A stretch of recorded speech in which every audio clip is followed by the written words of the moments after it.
The chocolate cake was still warm in my hands when Evan's spit landed on my cheek.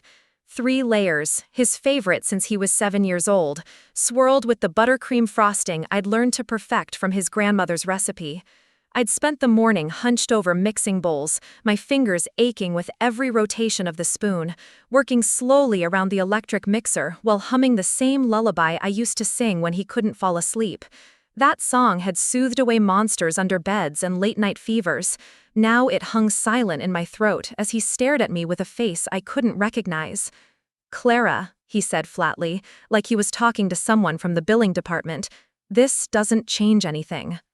I stood in the doorway of what had been my home for 32 years, feeling his spit cooling like ice on my skin.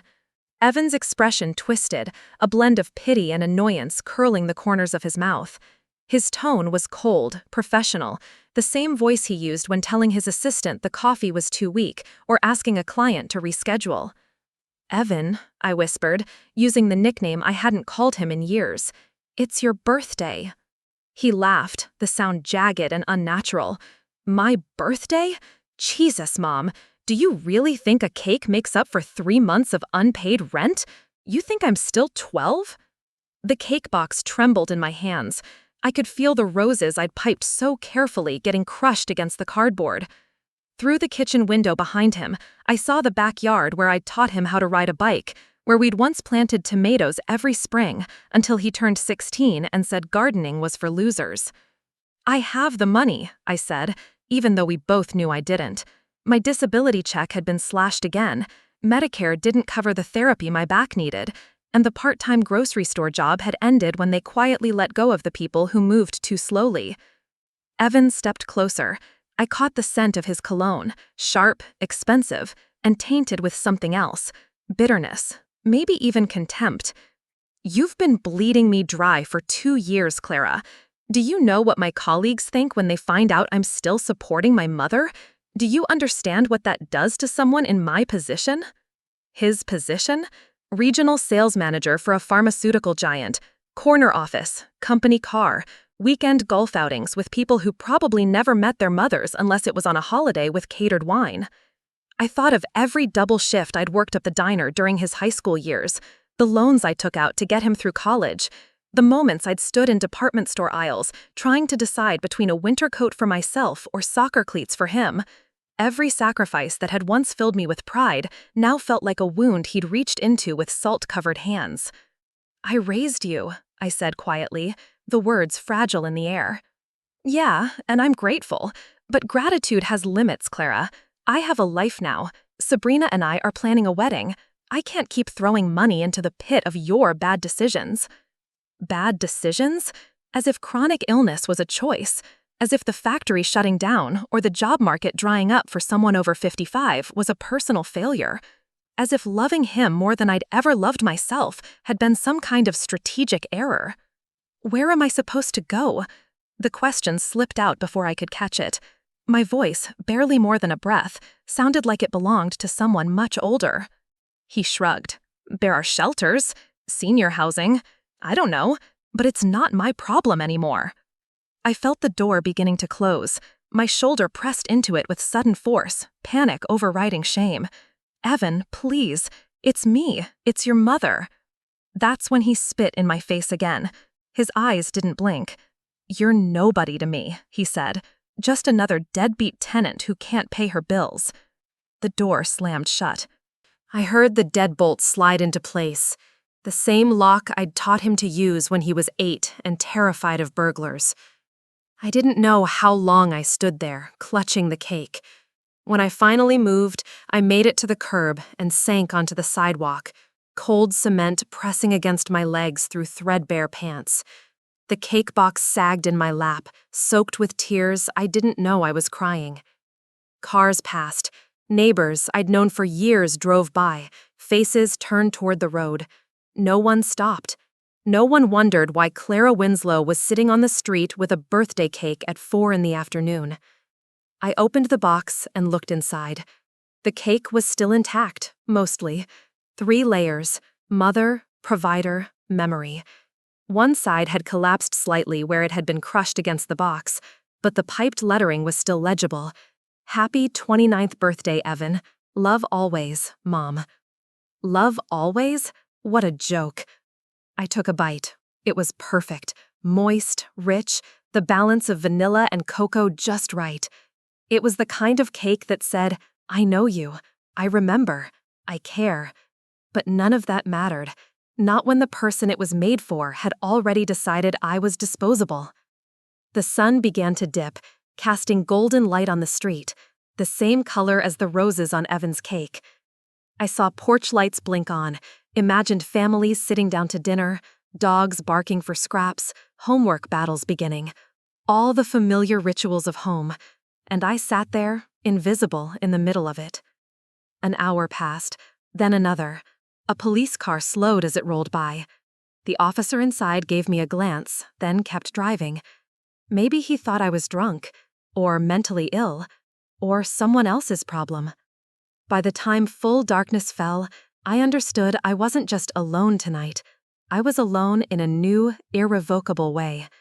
My son, the boy I'd carried, fed, cheered on from the bleachers, sat up with through long nights of croup and heartbreak, had erased me. I pulled out my phone. His contact still sat at the top, Evan Winslow. Below that, a smattering of others, former coworkers, neighbors who'd drifted away as my circumstances worsened, and my sister Nina, who'd moved to Arizona and rarely called. None of them felt like people I could call now. None of them seemed like someone I could wake up at midnight to say, my son threw me out, and I'm sitting on a curb with nothing but cake. I finished it slowly, bite by bite, not because I was hungry, but because it was the last thing I had that still meant something. By the time I reached the end of the cake, the box felt like a gravestone, empty, soggy, and oddly heavy in my lap.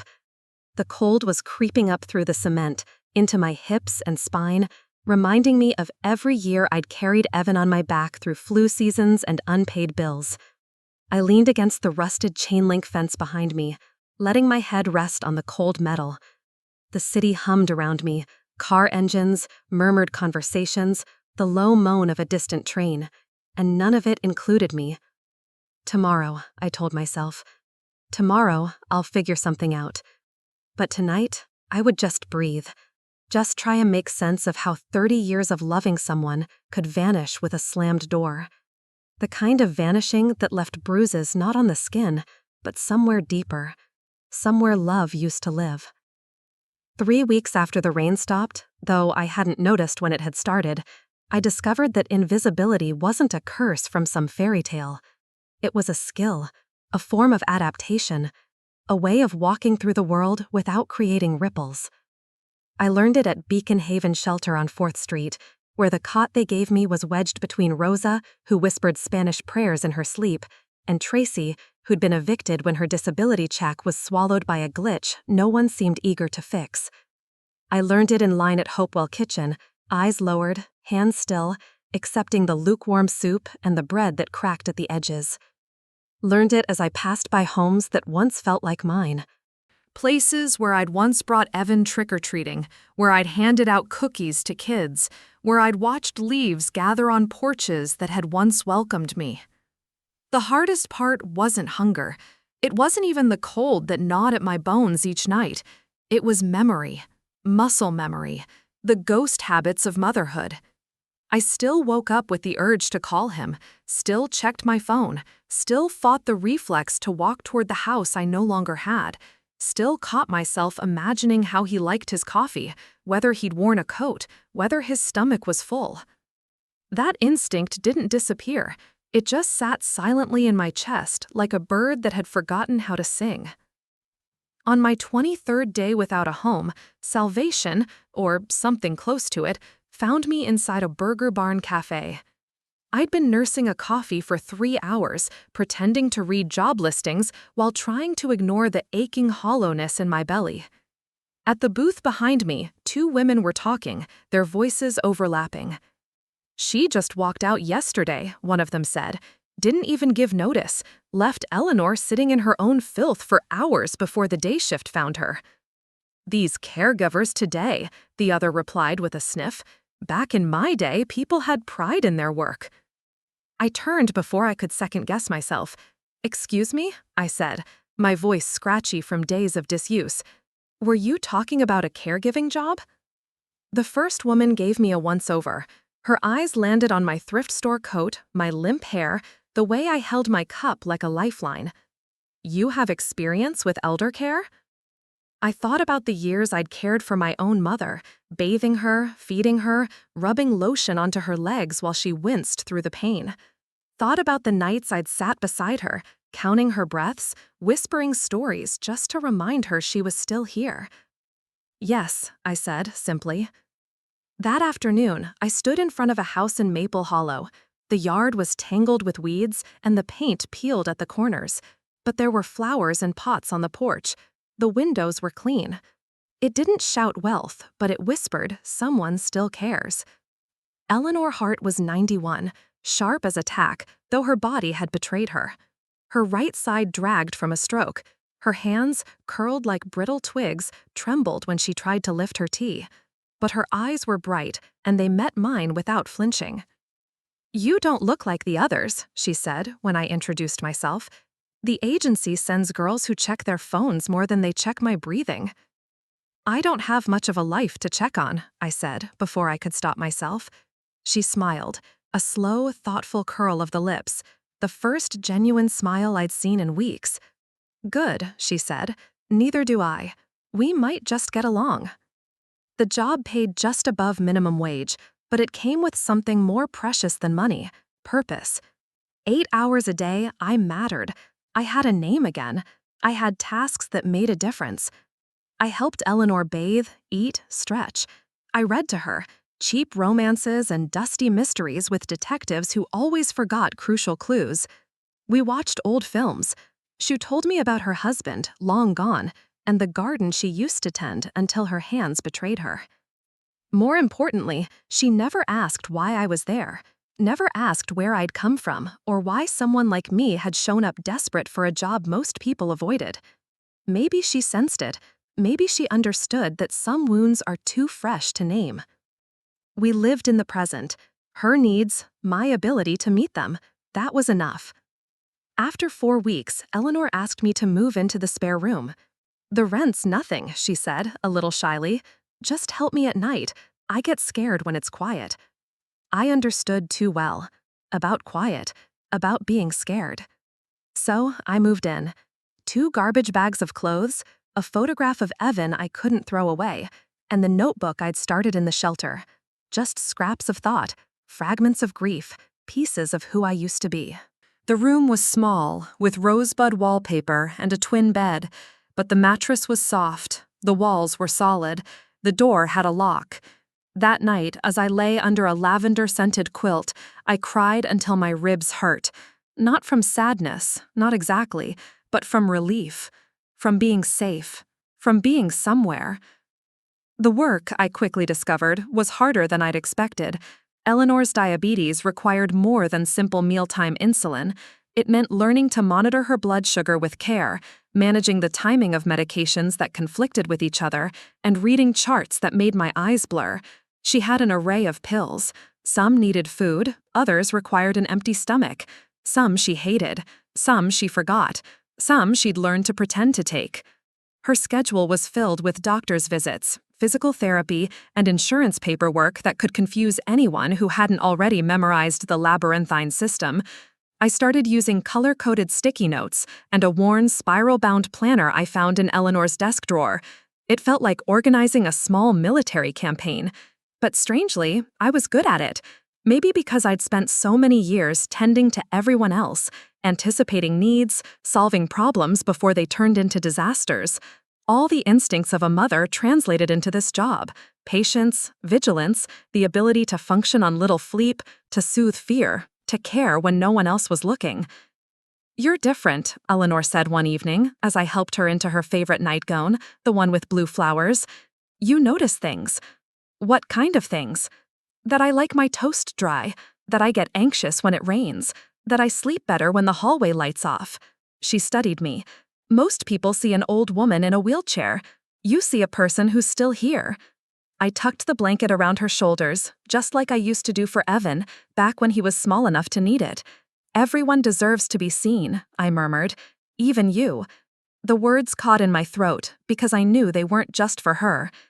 Later that night, I caught my reflection in Eleanor's antique mirror. Narrow face, gray threading through black, eyes tired but alert. I looked like someone who had been through something, but also like someone who had survived. "I'm working on that," I said quietly to my own reflection, unsure whether I was responding to Eleanor or myself. In the weeks that followed, something unfamiliar began to take root inside me, an understanding I hadn't grasped in all my years of motherhood, the difference between being needed and being used. Eleanor needed me, that was true, but she also valued me. She remembered the details of my day, asked about the ache in my back, suggested stretches her physical therapist had taught her. She gave me access to her old library, books she hadn't read in years, and told me to take anything I liked. When I caught a cold, she insisted I rest and made me tea herself. "This," she said one afternoon while we worked on a jigsaw puzzle, "this is partnership. Two people taking care of each other." Partnership? The word felt strange in my mouth. I'd spent so many years giving without expectation, emptying myself into relationships that didn't give anything back, that I'd forgotten what mutual care felt like. I nodded, more grateful than I could say. The crisis began on a Tuesday in March, 8 months after I'd moved in. I was making Eleanor's breakfast, scrambled eggs, dry toast, chamomile tea, when shouting erupted through the walls from the house next door. It was sharp, guttural, full of hate. "You worthless piece of... can't even make coffee right." I froze, sugar packet in hand. I glanced at Eleanor. Her shoulders had tightened. She stared out the window, eyes blank. "Rick Doyle," she said softly. "He lives next door with his mother, June. She had a stroke last year. Sweet woman. Used to bring me tomatoes." The crash of something shattering followed. Then silence. Heavier, more frightening than the yelling. "How long has that been going on?" I asked, my voice low. Eleanor's cup shook slightly in her hand. "A while. Maybe longer. He lost his job, started drinking. The pressure." She didn't finish the sentence. She didn't need to. That afternoon, as Eleanor napped, I caught sight of Rick in the backyard. He looked about my age, maybe older, with deep lines cutting across his face. He swayed slightly as he set a trash bin on the curb. Through the kitchen window, I could see June sitting motionless in her wheelchair, her mouth slack, her eyes unfocused. The next morning, the shouting was worse. This time, there was crying. "Please," the old woman's voice rose.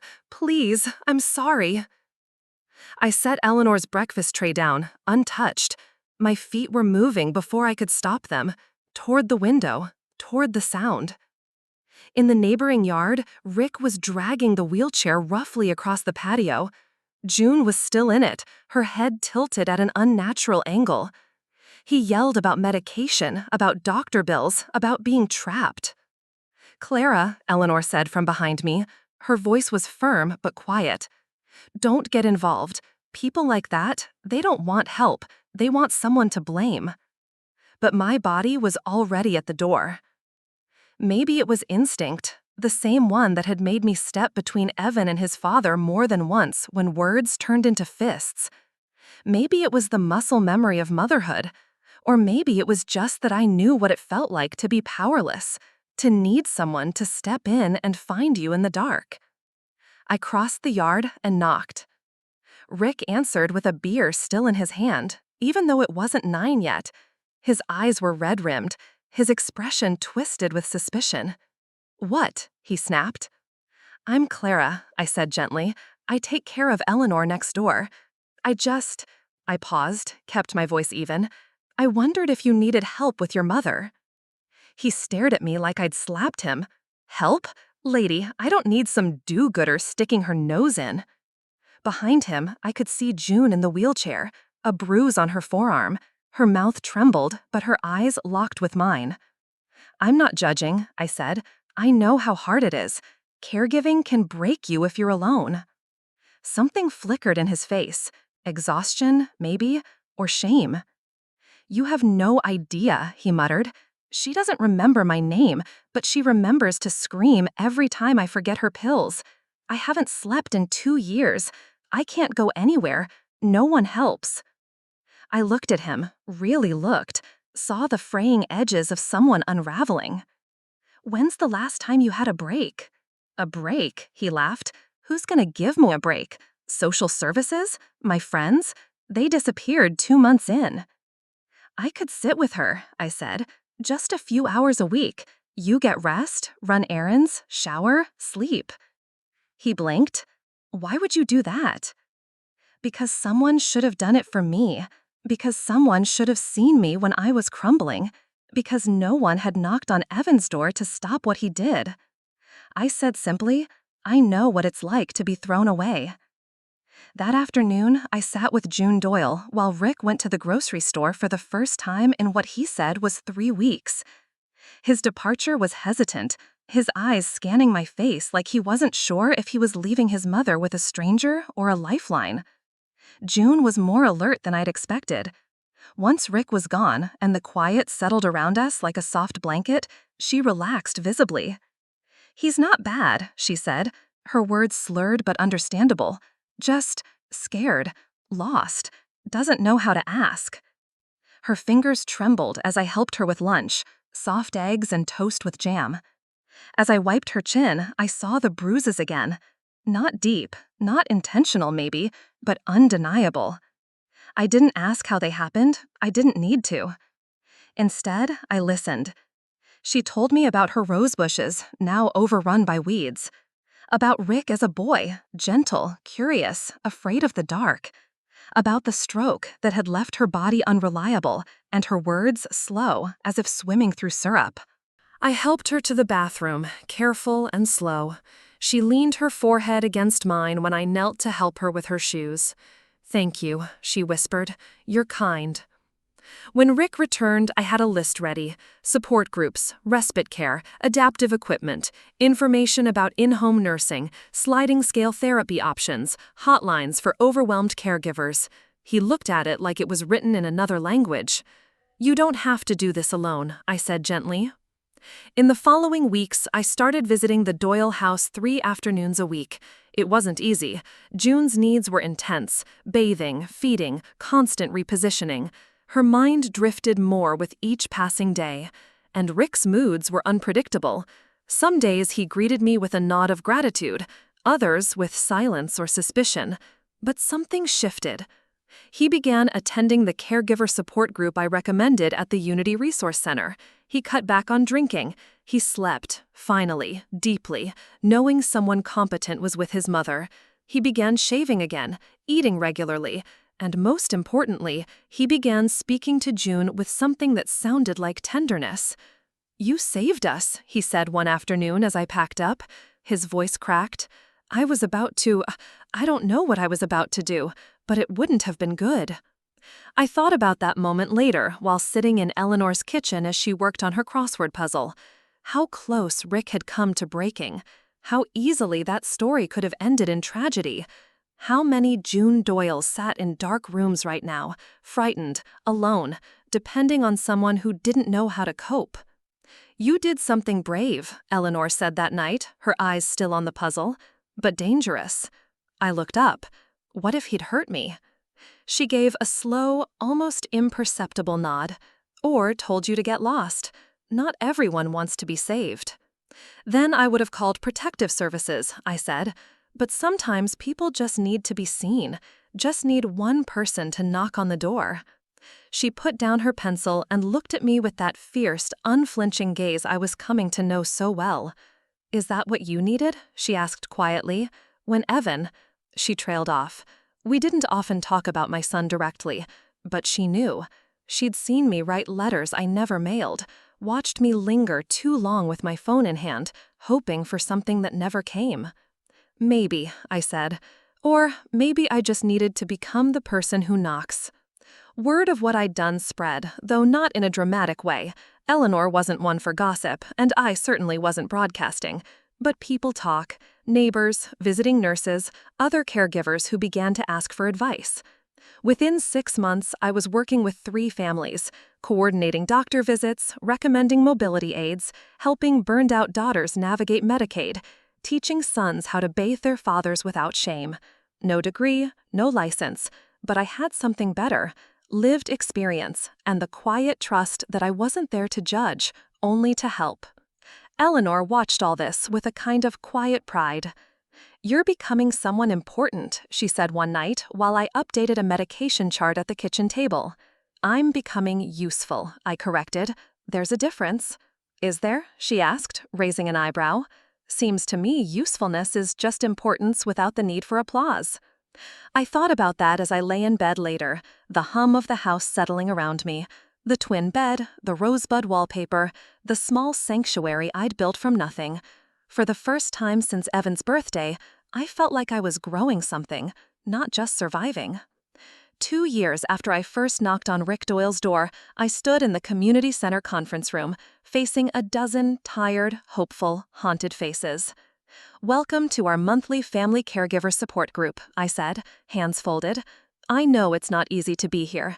I know you have 100 other things pulling at you right now." A woman near the back, Leah, I remembered from her intake form, let out a dry laugh. "Should be at home, making sure my father doesn't fall down the stairs again, but if I don't get out of that house for 2 hours, I might scream." There were murmurs of agreement. I recognized the look in their eyes. I'd seen it in Rick's face, in my own reflection during those early nights in the shelter. Exhaustion so deep it didn't have a name. "Tell us about your father," I said. For the next hour, I listened. I always did more listening than talking. It was what this space was for. Voices that had been silenced by duty or shame or fear, finally allowed to speak. There was the son, crushed under the weight of his mother's dementia. The woman, drowning in a sea of insurance red tape and hospital jargon.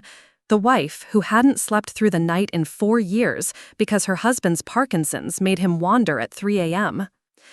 "I just want someone to see me," again, said Owen, a man my age caring for his wife. "People always ask how Janet's doing. No one asks how I'm doing." I nodded. "What would you want them to know?" He looked at his hands for a long time. "That I'm still here, that I'm scared, that I don't know how to be anything else." After the meeting, as people trickled out, exchanging numbers, making plans to check in, Owen stayed behind. "You're not like other group leaders," he said. "You don't just talk, you understand." I gathered the scattered handouts and avoided his eyes. Experience is a hard teacher.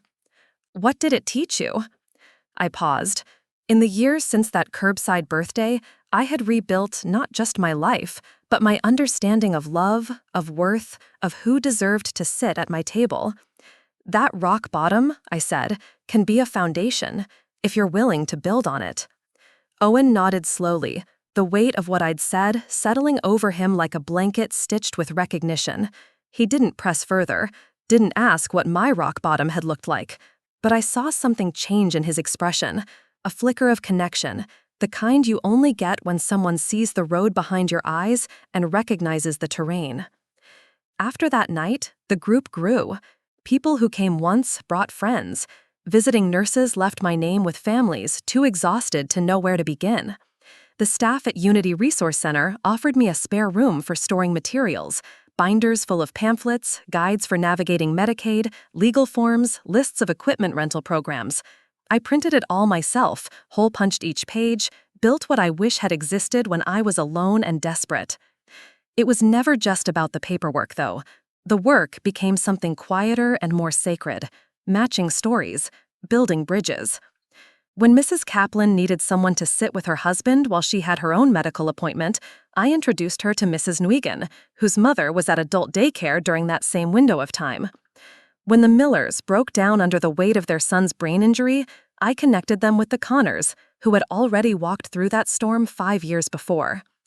None of it was official. I wasn't a licensed social worker. I had no certifications hanging on my wall. But I had something more rare: trust, earned through humility and presence. I knew what it felt like to be on both sides of the caregiving equation, the giver and the ghost, the one who held and the one who had been dropped. Dr. Angela Kim, a geriatrician who began referring families to me regularly, took me out for coffee one afternoon. We sat on the patio of a little bakery near the community center, the air warm with the scent of cinnamon rolls and early spring. "You have a gift," she said, "but more than that, you have a system. You're helping people find the ground again." I smiled, just paying forward what I needed. "You ever think about formal training?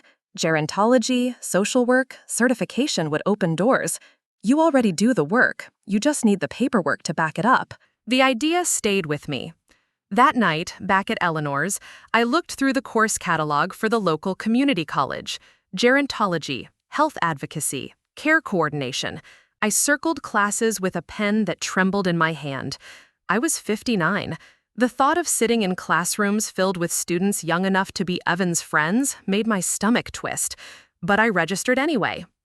My first class was Aging and Human Development. I was the oldest student in the room. They all called the professor by her first name. I called her Professor Sutton because I didn't know how else to show respect. She noticed me immediately, not because I raised my hand often, but because when I did, my questions came from a place that wasn't theoretical. "You're not just studying this," she said after class one day. "You're living it." Every lecture connected to someone in my life. Eleanor's slow mornings and pill routine, June's silence on hard days, Owen's tremble when he handed over his wife's DNR forms. Every page of every textbook held echoes of the things I'd seen and done without training, just instinct. But the class that cracked me open was the one on elder abuse and neglect. Professor Sutton was clear from the start. It's not always about cruelty. Sometimes it's about absence, exhaustion, a lack of support. She walked us through signs: isolation, unexplained bruises, resentment in caregivers. And as she spoke, I saw Rick Doyle's wild, tired eyes. I saw the stiffness in June's shoulders, the way she'd flinched when touched too suddenly. After class, I stayed behind. "What if you see the signs?" I asked, "but the family isn't ready to hear it?" "That's the hardest part," she said gently. "You can't force help, but you can be the one who shows up, the one who offers it without judgment." That night, as I walked home, I looked around at the houses of Maple Hollow. I knew the names of the people who lived in most of them now. I had delivered meals, found medical equipment, filled out forms on their behalf.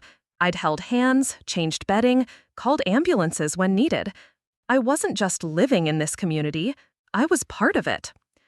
Eleanor was waiting in her usual spot by the window when I returned. She didn't ask questions right away. She never did. But as I helped her prepare for bed, she broke the silence. "Was class difficult tonight?"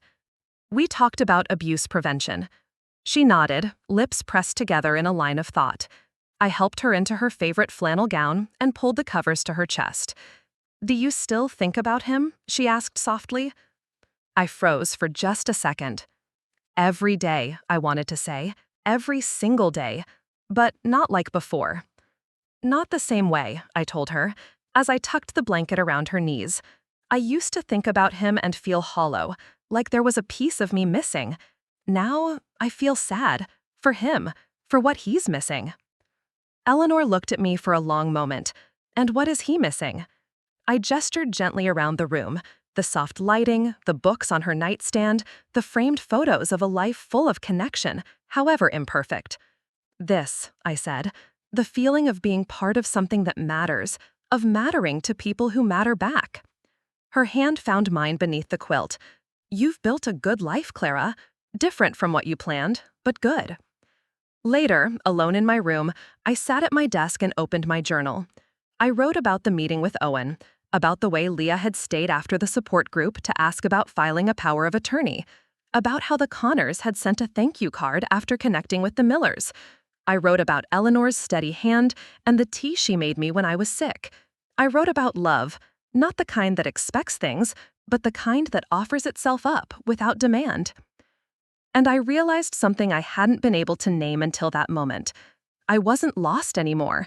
I was building. Not the life I once imagined, but something sturdier, something real. 2 years after I first crossed the threshold of Eleanor Hart's front porch with a hopeful heart and a borrowed name tag, I found myself facing a small circle of people gathered in the conference room at Unity Resource Center. 12 caregivers sat in folding chairs under fluorescent lights, the air thick with unspoken fatigue and hope held together by the thinnest of threads. Most of them looked like I had once looked, carrying too much, sleeping too little, unsure if they were still themselves beneath the weight of responsibility. Some had notebooks, some only brought their hands, clenched tight around tissues or coffee cups. All of them carried a story they weren't sure anyone wanted to hear. I smiled gently and folded my hands in my lap. "Welcome to the monthly family caregiver support group," I said. "You made it. That's enough for today." A few people chuckled softly. The ice was already cracking. Leah raised her hand. "I'm not sure how much longer I can do this," she said. "My father falls at least once a week now, and I haven't slept through the night in months. I love him, but sometimes I resent him, and that makes me feel like the worst person in the world." "You're not," I said. Murmurs of agreement moved through the circle like a breeze. Another woman, Dorothy Clark's daughter, nodded. "My mom cries if I leave the room. I haven't gone to the store alone in 3 weeks. I feel like I'm dissolving." Owen was there too. His wife, Janet, had deteriorated further. He looked thinner, older, but somehow steadier. He rubbed his hands together, then spoke. "The hardest part," he said, "is that nobody sees you anymore. People ask about Janet like she has a cold or a broken arm, but no one asks me if I'm okay. It's like I disappeared when she got sick." I met his eyes. "What would you want people to know?" "That I'm still here," he said. "That I miss who I used to be." That night, after everyone had gone home, I lingered. I picked up forgotten handouts, recycled empty water bottles, rearranged the chairs into a neat circle again. The silence was peaceful, not empty. As I gathered my things, Owen came back in. He stood in the doorway for a long moment, then stepped inside. "You're different from the others," he said. "You don't just listen, you get it." I offered a quiet smile. "Experience is a thorough teacher." He tilted his head. "What did it teach you?" I thought about how many nights I'd cried into a pillow I hadn't owned, about the bite of cake on the curb, the spit on my cheek, the sound of a door locking behind me, about Eleanor's soft snore through the walls, and the first time June Doyle smiled at me as if I were the answer to a prayer she hadn't dared say aloud. "That rock bottom can be a foundation," I said, "if you're willing to build on it." He nodded slowly. "Sounds like you've been building a long time." He wasn't wrong. What had started as helping Eleanor had bloomed into something I couldn't have imagined on the day Evan closed the door on me. A ripple, a network. I created a lending library from donated equipment, wheelchairs, shower chairs, bed rails, that families could borrow for temporary needs. I organized the paperwork into folders: insurance guides, advanced directives, long-term care planning. I tracked local services. People began referring to me as the bridge. When someone didn't know what to do next, they said, "Call Clara, she'll help you find the next step." But there was more to learn, and I was still learning. My evening classes at the community college pushed me harder than I expected. At 59, I was usually the oldest in the room. The younger students asked me questions I could answer from lived experience, but I still struggled through exams and stayed up late reading textbooks by lamplight. I hadn't studied this hard since helping Evan with his SAT prep over a decade ago. Professor Sutton pulled me aside one day after class. "You've got something the others don't," she said. "You've lived what we're teaching. It makes your understanding more complete." Her words stuck with me, especially as we moved into the section on elder neglect and systemic failures. We talked about warning signs, unexplained injuries, social withdrawal, overwhelmed caregivers. I thought about how many situations I'd walked into without knowing I was stepping across that invisible threshold between care and harm. "Most neglect isn't born from cruelty," Professor Sutton explained. "It comes from exhaustion, from silence, from systems that expect too much from people who have no help." I raised my hand. What do you do when the family isn't ready to hear it, when they're too deep in it to even admit it's happening? You plant the seed, she said. You don't force it to grow. You just let them know someone is watching, that there's help when they're ready. I carried that lesson with me as I walked home that evening, watching the last light of the day stretch across Maple Hollow streets. Each porch light felt like a small promise.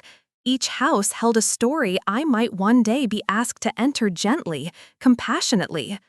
Eleanor was waiting for me, in her usual spot, book on her lap, glasses slipping down her nose.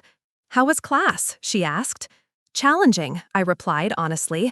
We talked about prevention, about what to do when things get dangerous. She was quiet for a long moment as I helped her into her gown, her body a little stiffer than the week before.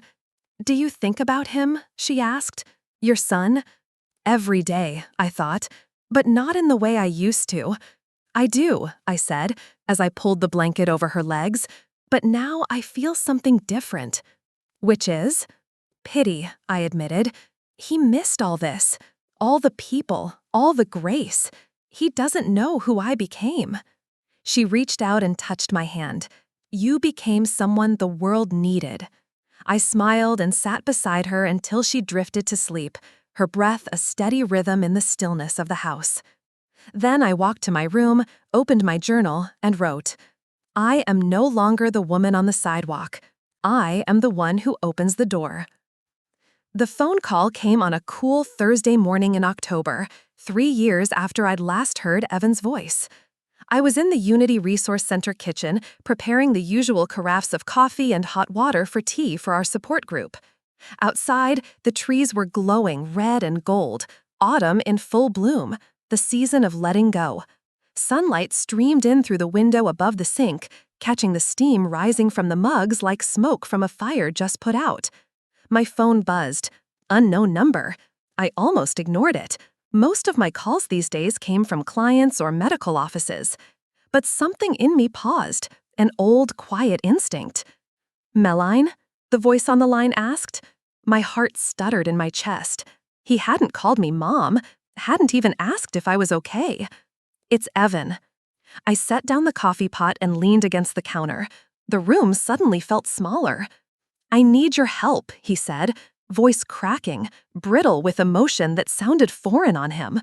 3 years of silence, and this was how it broke. Not with apology, not with reconciliation, with need.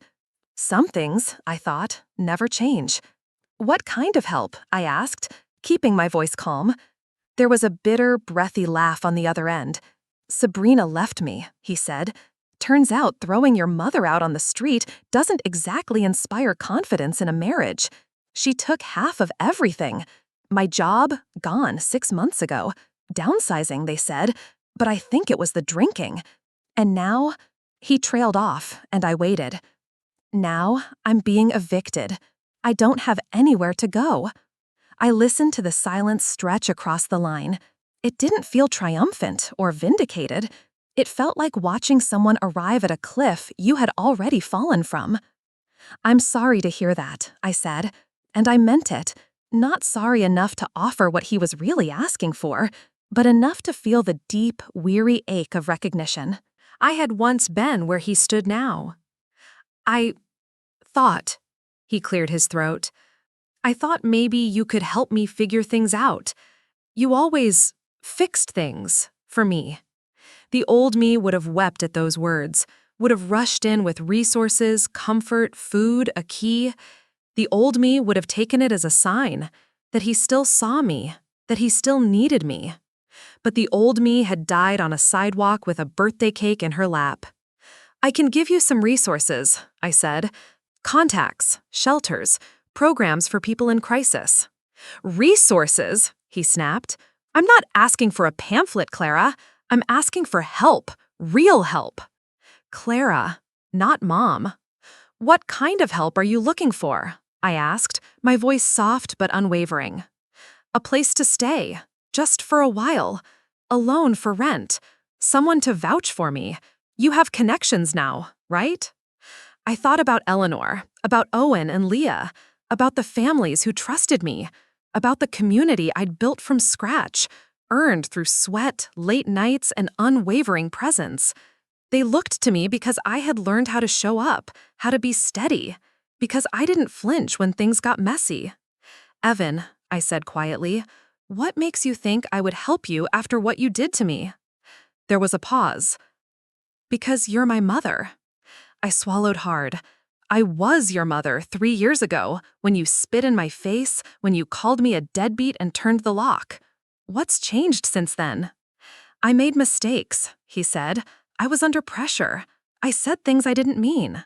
"You didn't just say things," I replied. "You erased me. You took everything from me, my home, my safety, my dignity. Do you understand what that did to me? I'm sorry it worked out the way it did, okay? But we can't change the past. We can only move forward." I almost laughed. The sheer audacity. "You're right. We can't change the past.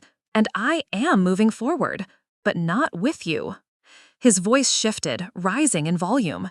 "So that's it? You're going to abandon me? Leave me out on the street?" The irony stole the breath from my lungs. "I'm not abandoning you," I said. "I'm making the same choice you made, choosing to protect myself over a relationship that was destroying me. That's different. You were bleeding me dry." "I was sick, Evan, and scared, and asking my child for help. You're a grown man who made his own decisions. Now you want someone else to save you from them." The silence that followed was different this time, smaller, like something inside him had crumpled. "So, you won't help me at all?" he asked, voice hushed. I picked up my phone and texted him the information. A list of housing assistance programs, local shelters, support lines, job placement services. "I just sent you some resources," I said, "but I won't be your safety net, or your emergency contact, or your character reference. You'll have to do the work yourself." "These are charity numbers?" "Yes," I said simply, "the same ones that helped me survive what you did to me." Another long pause. "Do you hate me?" he asked. The question caught me off guard. "No," I said, and it surprised me how true it was. "I don't hate you, but I don't trust you, and I won't let you hurt me again." "But I'm your son." "You were my son," I said gently. "Now you're just someone I used to know who shares my DNA." The line went so still, I wondered if he'd hung up. Finally, his voice came back. "Will you ever forgive me?" I watched the sunlight creep across the kitchen counter, warm and golden. The room around me, filled with signs of purpose, chairs arranged for the group, coffee brewing for people who'd become like family, felt solid. "I already have," I said, "but forgiveness doesn't mean forgetting, and it doesn't mean letting you back into my life." "Then what does it mean?" "It means I hope you become the kind of person who wouldn't do what you did, and it means I wish you well, but from a distance." When I hung up, my hands didn't shake, my heart didn't race. Through the kitchen window, I saw Benjamin arrive, coffee in hand. Leah was close behind, juggling paperwork and exhaustion. These were my people now, not bound by blood, but by mutual care, chosen, trusted. My phone buzzed again, another message from Evan, angry words, accusations, threats to tell everyone I'd abandoned him. I deleted the text without reading it fully. Some stories tell themselves, but this wasn't his story anymore. It was mine. I slipped my phone into my bag and turned back to the coffee setup. The aroma filled the room, rich and steady, like the life I had grown into. One cup, one conversation, one act of care at a time. Through the kitchen window, I could see the first arrivals trickling in. Benjamin offered a tired smile and held the door open for Dorothy Clark's daughter, who carried a clipboard and a paper grocery bag full of medication bottles she needed help sorting. Leah followed, balancing her purse and a stack of printed insurance documents. Owen waved from across the hallway, a scarf wrapped loosely around his neck. These were my people, not because we shared a last name or a history, but because we'd chosen each other in a world that so often looked the other way. I arranged the chairs into our usual circle. There was something sacred about the space it formed, not just physical, but emotional. It said, "You belong here. You're seen. You're not alone. One by one, they took their seats. There were new faces, too, quiet, hesitant, eyes darting nervously.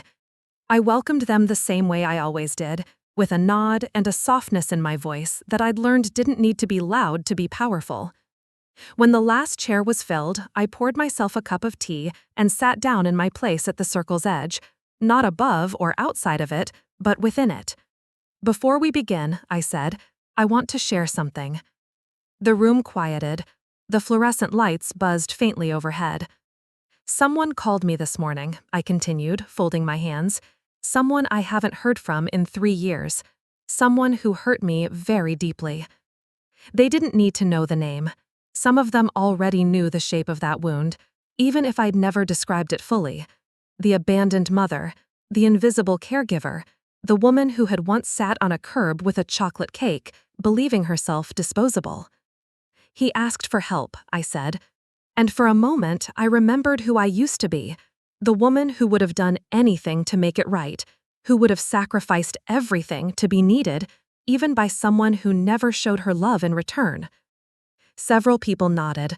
I saw Leah wipe at her eye with the corner of her sleeve. But I'm not that woman anymore, I said gently. I've learned the difference between love and obligation, between compassion and self-sacrifice. And today, I made a choice to protect the life I've built, to keep this space sacred, to say no. Silence followed, the kind that didn't hurt, the kind that honored something. Benjamin leaned forward. That takes strength, he said. I smiled. It takes practice and support. We began the session like we always did, going around the circle. Each person shared something they were carrying that week. Appointments missed, sleep lost, small victories, impossible decisions. I offered what I could: resources, encouragement, a steady hand. But mostly, I listened, because sometimes being heard is the most powerful help of all. Afterward, as people packed up, I stayed behind again. It was a habit now, lingering to recenter myself, to take in the quiet after the noise of so many hearts laid bare. Owen approached me slowly. He texted again, he asked. I nodded. Once, I didn't read it. That's hard. It's necessary, I said. I've spent enough years trying to earn love by shrinking myself. I won't go back. He was quiet for a moment. You ever think about what it would have been like if he'd come to you differently? All the time, I said. But the truth is, I needed this distance to find myself again. I needed to lose everything that didn't see my worth in order to find the people who do. We stepped outside together. The air was crisp, the wind tugging at the hem of my coat. The maple trees along the sidewalk were losing their leaves in gentle spirals, the pavement a tapestry of red, orange, and gold. It reminded me of the roses I had once piped onto a birthday cake. It reminded me of what it meant to make something beautiful, even when the world had forgotten to care. That evening, back at Eleanor's, I helped her into bed. She was quieter than usual, her energy lower. At 93, her body had become fragile in ways she never talked about, but I saw it. The careful way she moved, the way her hands lingered on the edges of things for balance. Long day? She asked as I fluffed her pillow. Big one, I said. I made peace with something. She looked at me with that piercing gaze I'd come to admire. Peace doesn't come cheap. No, I said, but it's worth the cost. When she was settled, I retreated to my room and opened my journal one last time that day. My pen hovered over the page, and for a long moment, I didn't write anything at all. I just sat in the stillness, letting the day sink in. Then I wrote, I am no longer someone's regret. I am no longer waiting for love to come home. I am the one who knocks, the one who helps others find their way back to themselves. The woman who sat on the sidewalk with a crushed cake is gone. I loved a child who could not love me back. I survived being erased, and from that emptiness, I made something full. This is what healing looks like. This is what strength becomes when no one is watching. And it is enough. The wind rattled the window slightly, a soft reminder of the world still turning. I reached out, closed the journal, and turned off the light. In the dark, I lay back and breathed deeply. Tomorrow would come, and I would be ready. This powerful story reminds us that sometimes the deepest strength comes not from holding on, but from letting go. Clara's journey from heartbreak and homelessness to purpose and empowerment teaches us that healing isn't about erasing pain, it's about rebuilding from it. When love fails us and even family turns away, we can still create connection, community, and meaning. Her transformation from abandoned mother to the backbone of a caregiver network is a tribute to resilience, dignity, and the quiet revolution of choosing yourself. If this story moved you, inspired you, or gave you hope, please like this video, subscribe to the channel, and share it with someone who might need it today. Your support helps bring more real, raw, and redemptive stories like this to life. And we'd love to know, where are you watching from? Drop your region or country in the comments below. Let's remind each other how far-reaching and connected compassion can be.